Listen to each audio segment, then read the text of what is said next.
Well, welcome back, everyone. This is Chase, and joining me today is Jeff Knight, founder of Granite Gear. Thanks for joining me. It's good to have you. You bet. Good to be here. Thanks for taking some time. I guess I want to start from the beginning. I've got a number of questions for you about your time starting Granite Gear and your time in the business, but I want to go back a little further and just understand, what was your first introduction to the outdoors? Not the outdoor industry, but I guess outdoor recreation. Well, I grew up in a family that camped all the time, and during the summer we did a lot of trips. And my dad loved the Boundary Waters, and he took both my brothers. And he died when I was 6, so I never got to go on one of the trips with him. I always wanted to go to the Boundary Waters, so that was kind of always in my head. And then I went to Minogen when I was, which is a Y camp up in the Boundary Waters that we did. It was a 2-week trip, week backpacking on Isle Royal, which is in Lake Superior, and then a week in the Boundary Waters. And we got bit by bugs and got sore and worked our butts off. And the Boundary Waters, that was the first part of that wave. The counselor decided it would be a good idea to let us all try Copenhagen. And I ended up puking over a cliff in the Boundary Waters. I remember that. But I fell in love with just doing that kind of stuff. And then when I was in college, looking for a part-time job, I started working at a store in Minneapolis called Burger Brothers Outdoor Sports. And they ended up getting bought by Gander Mountain later. But I started thinking I wanted to be a part of industry. And I was looking at all the different stuff out there in the gear. And the one thing that hadn't advanced a whole lot in recent years was portage packs. So the Boundary Waters packs there was still this tradition with them, and leather and canvas. And so we decided to take innovations that had happened in backpacks and mountaineering packs and apply them to portage packs. Can you share a little bit more about what a portage pack is for those? So when you're traveling in the Boundary Waters, which is a huge number of thousands and thousands and thousands of acres in northern Minnesota, it's all interlinked by lakes with portages between them. So the portage is the way you get from one lake to the next, and it might be they measure portages in rods, and one rod is 16 feet. Guess why that is? So was about the average length of a canoe. Okay. when that was all developed. So they measure the portages in those, and some might be 16 rods, which is blip from one lake to another, and some of them might be 500 rods, which is pushing a mile. So you got to carry all your gear and your canoe. And so a portage pack is different than a typical backpack, in that you really want to keep the load below your shoulders, so you can carry a pack and a canoe at the same time. Okay. And so I think we'll get into this a little bit too, like your outdoor inspirations and gear inspiration, but I'm going to go back a little bit. So your connection to product, you recognize that there was an industry. I asked this question of everyone who comes on here. It's like, when did you realize that the outdoor industry was an industry? And I think you had the fortunate experience to go into a gear shop and have that experience and see, oh wow, there's a larger world here. There's a larger business. Job selling the stuff. Right. So that was your introduction to the industry itself. Yep. Yeah. And Burger Brothers, I remember I had to write my whole outdoor history for them as part of my interview process. So they hired people that were passionate about, they had hunting, fishing, and outdoors. So I worked the outdoor department, but when I was working there, I got into building fishing rods and fly rods, and because they sold the planks and all the components, and I always liked to build things. So I was going to say, do you see yourself as a tinkerer, or have that, I guess? Yeah, and I was since I was a kid, making mountain snow skateboard bindings to skis and stuff like that. Mm. We we created a lot of things when we were little that luckily we're still alive because nobody wore helmets back Oh, sure. then. So when did the transition to, okay, I'm selling this stuff turn into, wow, there's a need here, right? There's a lack of product in this space. I'm going to be the one to go and just do it, right? Like, where did that transition happen? Well, I was going to college with going for a commercial art degree actually, and but really didn't know what I wanted to do. Sure, and we also were partying a lot back at that time, and so school wasn't going very well for Dan or I.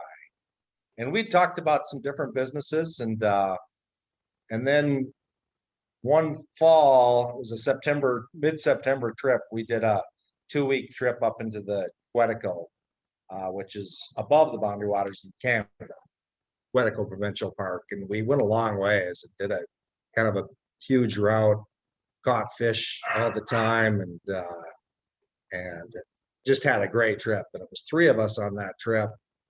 And I came back and immediately started saving money to buy an industrial sewing machine.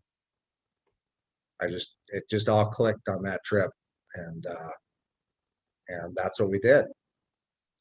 With that intention of creating better portage packs, was that kind of that was the intention? Yeah, that was the low hanging fruit that I saw available to jump into the outdoor industry and create something that didn't exist. Who and that was always big for me. I never wanted to be a Me Too player. Right. Who were the other companies at that time? Because when is this? Mid-'80s?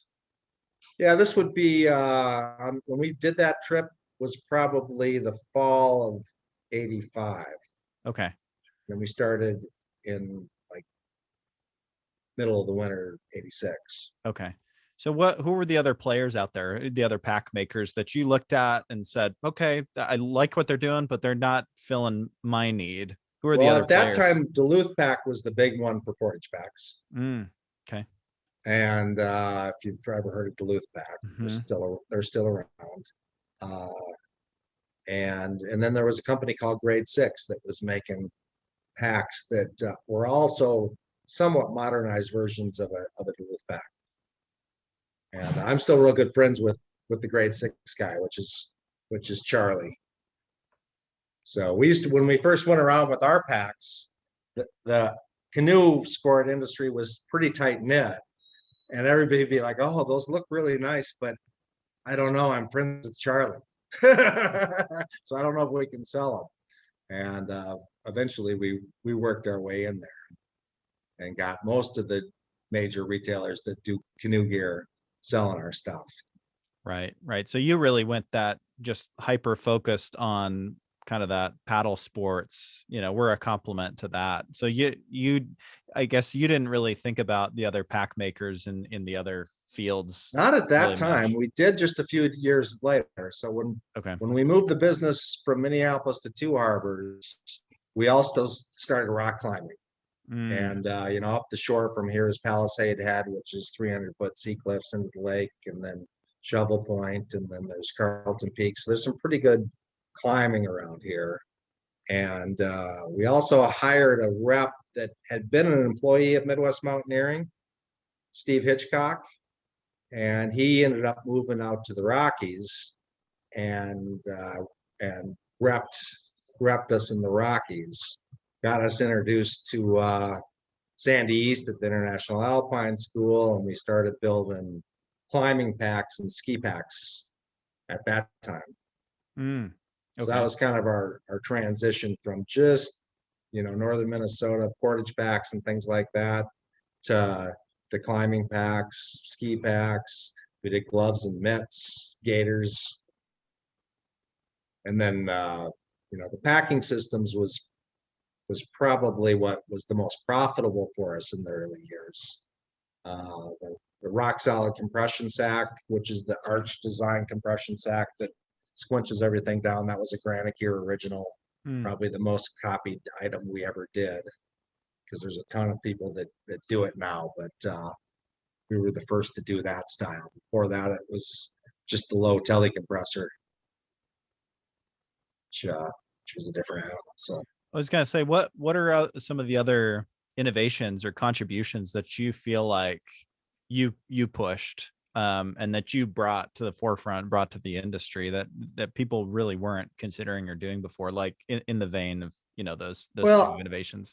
when we started looking at through hikers in the Appalachian Trail and CDT and Pacific Crest Trail, and in the early 2000s went to trails in Damascus, Virginia, and just kind of checked out everything that crowd was using for packs. And we came back and developed the Vapor Trail, the Verga, the Vapor Trail, and the Ozone, which was 3 packs. One was 1 pound, the Vapor Trail was 2 pounds, and the Ozone was at 3 pounds. And kind of designed with the idea that if you're carrying under 20 pounds, the Verga, Vapor Trail, if you're in the, keeping it under 30 pounds, and the Ozone are those packs for heavier, 25 to 35 pounds. So it was 3 packs designed specifically for what kind of loads you were carrying. Right. And but with finely tuned suspension systems, they kind of went beyond what most of the ultra packs before that did.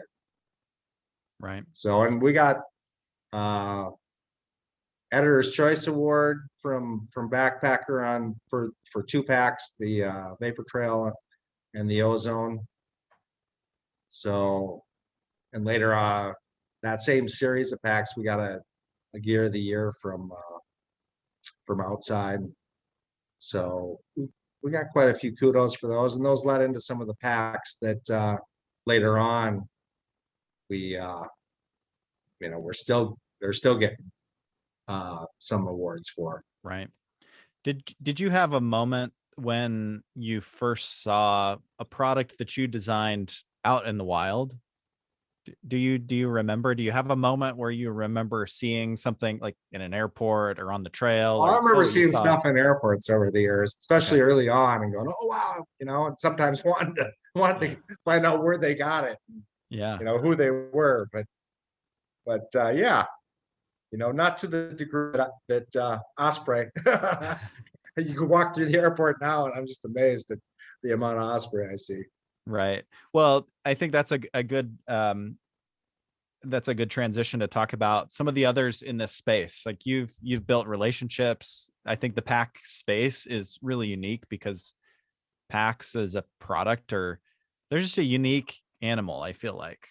The unique challenges that you're facing, and packs are just hard to do. And so it seems like there's kind of a kinship that you probably develop with the other pack makers. But and you shared some of this offline, but some of your connections through OR shows and through just developing relationships. Can you share any thoughts there, as just developing relationships with the other pack makers of the time? Well, I think with some of them there was always a mutual respect, but it was laced with a level of competition too. So, Osprey made some really pretty packs, and they always aesthetically looked amazing. And I always believed a little bit in the fewer the seams, the better. Which means it maybe not end up quite as sculpted, but in the long run, it might be able to hold up better, is what our thoughts were. Right. Less points of failure, right? Yeah, and then, there's the whole transition that we haven't talked about, which is the transition from everybody wanting something that was built to last a lifetime, and overkill was a popular word, to we want to minimize it all and get down to the smallest buckles and the thinnest webbing, and go as light as it can possibly be. And when our motto when we started doing the ultralight packs was ultralight done right, because we wanted to still have fully padded articulated shoulder straps and belts and a decent suspension, but we wanted to use materials, cutting edge materials that could help us cut weight, and designs that were a little bit more streamlined and simple. Do you ever feel like you are being pulled in too many directions? So it's been interesting, the origins of the company focused on the portage pack, heavily influenced by the region, right? Where the company starts, but going into, ski packs and ultralight and was that a challenge that you ever faced? Wow, there's so many different pack needs for so many different activities. No, that wasn't really the challenge. I think the challenge was that just the way the marketplace works and the retailers and the trade show cycles, people wanted to see new stuff every cycle. They wanted you to keep changing something that you might have gotten an award for, but they wanted new stuff added to it. So, we would add a pocket to a pack that was an ultralight pack that didn't really need that pocket, but we did it because the marketplace was demanding a new look, a new this, and the old idea that if it's not broke, don't fix it was thrown out the window. And a lot of resources went into to satisfying the retailers, but it wasn't, and it was always a frustration to me. It wasn't really necessarily going to take better concerns of the consumer, the guy actually out there, the woman out there backpacking. Right. Yeah, totally. There's a little bit of a disconnect, right? You're being a little further removed from the actual user. Yeah. I'm curious. We talked about this off air as well, and I think it fits nicely with this conversation in a lot of ways. But I feel like your thought process, even your story, is very similar to a lot of the gear pioneers, I'd say, right? Like the Jerry and Ann Cunninghams, the Whole Bars, the Yvonne Chenards of the world, right? Who even I'd throw in people like Jim and Greg Thompson in the pack world. People who were users who didn't necessarily have formal training when it came to product design, who just figured it out. I think Greg shares the story of staring at his sewing machine, trying to figure out how it all worked and taking shots, and like all through the night trying to figure out how to make this thing work. Shots, and then, maybe a little bit of this too. Maybe, but trying to figure out how does this thing work, and then at its core, and then using that to build a better product. And I see you, even though the company starts in the mid 80s and on, when there's a lot of transition happening, there's still a lot of that outdoor DIY, DNA to it that I think is something to be really proud of. How do you feel about that? Do you still feel like you're a part of, that kind of golden age? I think so. I think that things that we did changed, and affect things to this day in the outdoor marketplace. You never know how much, or, without doing the old take yourself out of the picture and what would it be like without you? You never know. But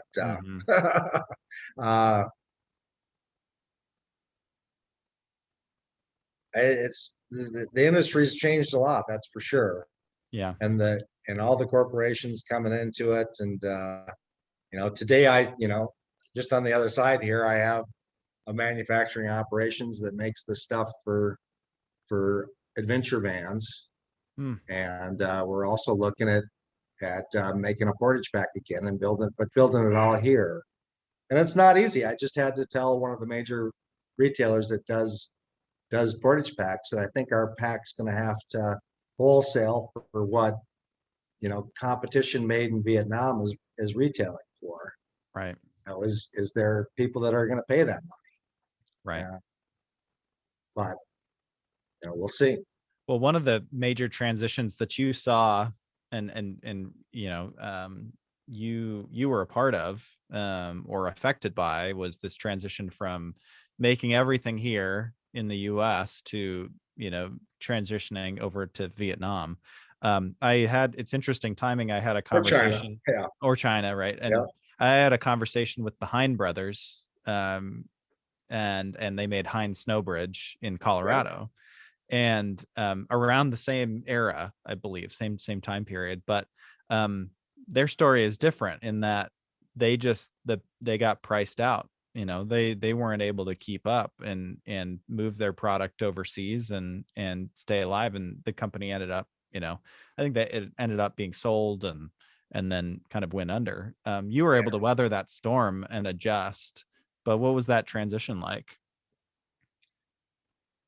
It was hard, and I was the one. So I was a business partner. My original business partner was Dan Cruikshank. And in 93, his brother, who came out of GE Plastics and was a corporate guy, came in as our third equal partner. So I was in business with two brothers, and Mike was pushing hard for us to take everything offshore. And it created a lot of tension between the three of us, because I would work Dan over and let Dan try to work his brother over. And it was always a little bit of a tumultuous relationship with the three of us, but in the long run, we did okay. But partnerships, it's like any other kind of intimate relationship. Business partnerships can be difficult. Right. I'm going to go back again a little bit, but through doing these interviews, I've seen some common threads, and I think your story is different in some ways, which is really interesting. But a lot of the people that we've talked to, there's this migration out to the West, right? You have people escaping, right, cities and, going out to the West to, climb mountains and ski and, and build product. And the one I always bring up is Larry Horton, going to the mountains, and starting Rivendell Mountain Works, right? His own pack company, building his own little Rivendell, his own escape. And so much of it is like centralized over in the West or California. And your story is different in that you stayed, where it started and you built it there. And I think that influenced like the culture and values and ultimately the product as well. What are your thoughts on that? Did you ever feel disconnected? We used to talk about it. In fact, it's probably in some of these catalogs why we're on the North Shore of Lake Superior. Yeah.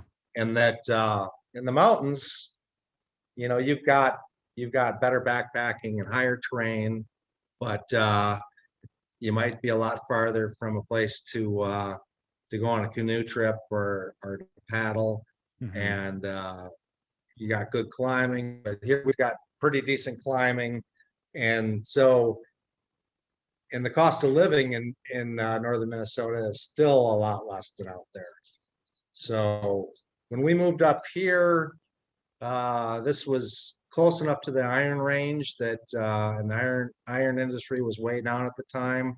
There was a lot of economic incentives to help a business move into this region. So we took advantage of those, wrote a business plan and raised equity and had some bank and low interest loan things that happened that allowed us to move up here.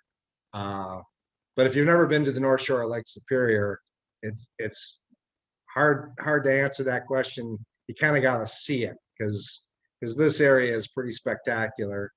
And, here I'm able to have a nice place out in the woods with some amazing skiing terrain and Nordic trails, 56 acres, that it's now worth a fair amount of money, but not the kind of money it would be worth in Colorado. Right. I think it's interesting to just, I think the identity, the company in a lot of ways and companies in general go back to the region where they started. And I think that's the case with Granite Gear for sure. And I'm just interested in tracing the history of these different brands and these hot spots of gear around the country. And every region has their gear company or their retailer, or it's interesting to trace that lineage. Yeah, in our area, there's a lot of companies involved with, to this day, stuff for the boundary waters, so portage packs and all that. And then you've got up in Ely, you've got Steger Mucklucks, which goes back to Will Steger and the 86 North Pole expedition that they did, the dog sled expedition to the pole. That they started building the gear to make that, and then she turned that into a business. And then Shirky's with Wintergreen. Paul Shirky was on that expedition with Will, and they started doing Wintergreen outdoor apparel, which is still being made in Ely. They sold it at one point and then bought it back because it wasn't getting done right. So yeah, there's a good little outdoor community, and Duluth has gotten really well known for its trail systems and especially mountain biking trails. The whole North Shore's kind of had an explosion with real technical mountain bike trails getting built. Right. Well, I guess when it comes back to the company itself, when did you kind of transition away from the brand, and what was that experience like? Separating yourself from something that you built from the ground up. Well, it was somewhat painful. We sold in 2013, and I mentioned my two business partners. Mike was getting to the age and where he just wanted to retire and spend the rest of his time golfing, which he liked to do. And Dan had some ambitions to start another business, so he's started a bike shop, coffee shop, and has Sodero bike bags that he builds in the USA and has done pretty well with. And my intention was to stay on with the company. As what was I? Can't remember what title they gave me, but I only lasted 6 months, and I decided it was time to get myself out of there. And it was a little ugly, a lot of legal letters, and all that kind of fun stuff. So it sounds I like had a 5-year non-compete, so it's been like 8 years because that was 2013. So I'm well past that. Right. And now dipping your toe a little bit back into where it all began with PAX. Yeah. How is that? What's that feeling like, kind of coming full circle? Something that you've done for so long, and then being separated from it, and then a lot of the van stuff we make, the window covers for vans and all that. I mean, they're, I think, the nicest ones being built out there. And but one of those items might have 15, 20 steps to it at the most. Right. Whereas a pack, typically you're looking at hundreds of steps. Right. So, how you set up to efficiently build it and maximize your in-between time so you're not doing a bunch of setup becomes really important. And, making more than one of them and having a decent run size becomes really important, because otherwise you just can't even get close to being able to compete, especially when you're competing with products that's built offshore. Right. Well, why stay in this industry? It's interesting. Like, some people, sell their stake and then go do something else, or retire, or kind of move away from the industry, or just go play outside. You've chosen to stay working in this industry. Why? Part of it is I didn't make enough money on the sale of the company. Okay. And it didn't turn out to be as much as it was supposed to be, but that's another story. But the bottom line is it's really what I do. So I kind of intended, when I left Granite Gear, to be more of a product development guy and build things for other companies. And I did a fair amount of that. And we've got like 6 different customers now that come to us for, some of them's medical industry related. We build a product for Medtronic. We've got just an array of things that we do. But the idea of building something, giving it to the people in Vietnam to produce, having to go there and manage it all again, that didn't really appeal to me. I really like the process of building a product, designing it, building it, making it here, and actually being involved in every step of the process. Right. And from a design perspective, these people that send off concept drawings and just have them build it, we start to end up with a little bit of a cookie cutter thing going on over there, where everything starts to look the same. And even when I come up with patterns, it usually changes when I sit down at the sewing machine and start actually putting things together. You know, the light bulb will go off halfway through and I'll go back and rework something because I discovered something that's going to work better while putting it together. Right.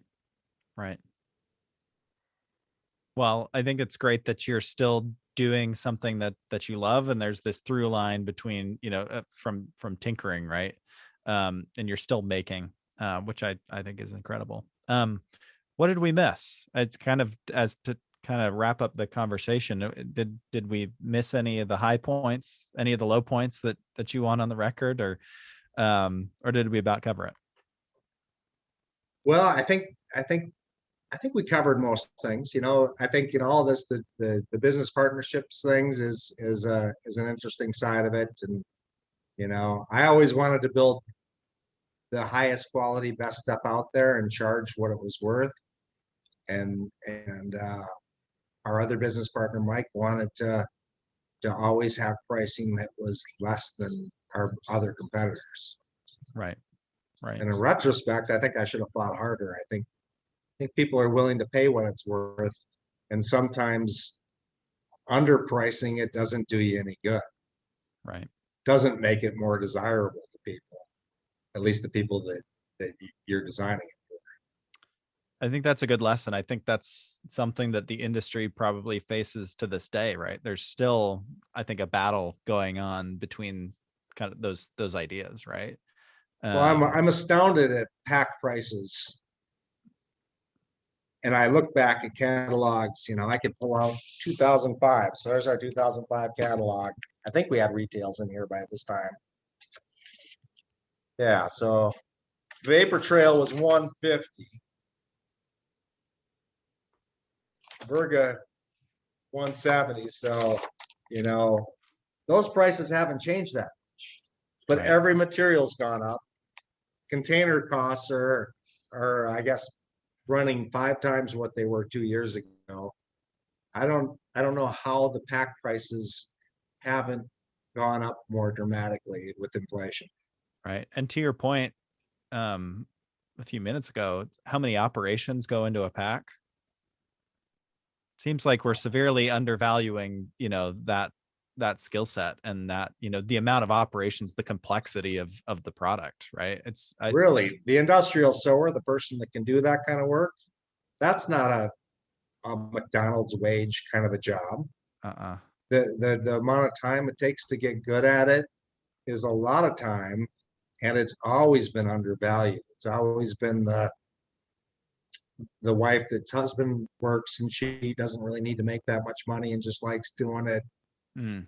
Working on the sewing floor and so that's the other thing. I decided that when I was going to do this here and build in the USA, I had to build things that I could pay my employees a living wage to do. Right. And that, time will still tell whether it'll work with outdoor industry products. The nice thing about the stuff for adventure vans is it's a big enough market that it can be lucrative to build it, but it's not quite big enough yet that it makes sense to build it in China or Vietnam, although there are some people starting to do it. So we've been able to get paid what it's worth to do it. Right. And then we can pay our bills and we can grow and we can do everything else. But it, that was always the struggle, especially when we built everything in-house and you're trying to train new people to do things. Right. It's an interesting equation. Well, this has been great. Some incredible lessons. I just think a really great story. I just appreciate that you're willing to share it. But I just appreciate the conversation, learning a little bit more from you and getting some of this on the record, because I think there's a lot to learn here. One story I just done. I mean, that I didn't throw out there. If you're is the hut story. Hmm. So when I bought my piece of property in 91, and when Mike came in 93, I had this really big hill on the property. We decided to Dan and I needed to be able to get away from the everyday stuff going on at Granite Gear twice a week and just go design. And this was before CAD CAM stuff and doing pattern development on a computer system. Is when we still did it with flexible rulers and paper. And so we had this hut up on this hill on my property that was about a half-mile ski or hike into, that that we had our sewing machines and tables and paper and everything we needed. And we would go up there and pull the sewing machine we used the most in the wintertime and set it right next to this wood stove.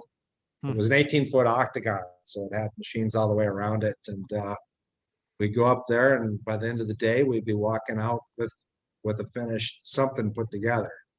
So that was always, those were fun days.